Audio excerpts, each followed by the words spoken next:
I was watching a gardener outside a resort property taking meticulous care of a rose bush, and it reminded me of this very important productivity analogy and practice. As a rose bush grows, it creates more buds than it can sustain. An experienced gardener knows that bushes need to be pruned to bring out the best in both their appearance and productivity. You see, a rose bush isn't like a tree. It can't grow wider and taller each year. Thus, if you never trim away some of the buds, then the bush will eventually exhaust itself and die. There are only so many resources to go around, and if you really want a rose bush to flourish, then it needs to be trimmed down, not just once, but repeatedly. Our to-do lists are a lot like rose bushes. They need to be constantly pruned and trimmed down.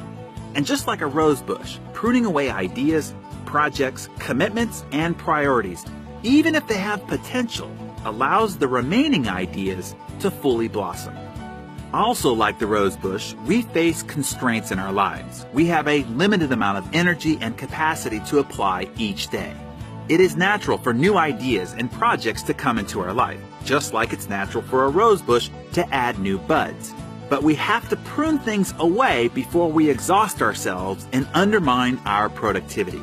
In other words, new growth is natural, and it's normal for tasks and ideas to creep into your life.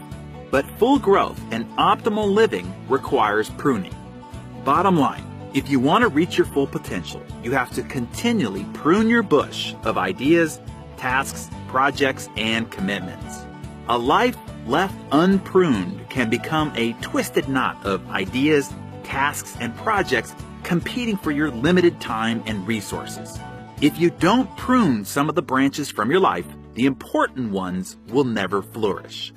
As gardener and writer Elizabeth Roth said, roses that are left unpruned can become a tangled mess of old and new canes all competing for air and light. Pruning is essential to the health of the rose. Cutting out dead and diseased wood will encourage the regular development of healthy new canes and ultimately the goal of all rose growers, beautiful masses of blooms. That is my goal for you as well. Beautiful masses of blooms, meaning lots of productivity, great results, and a fabulous lifestyle.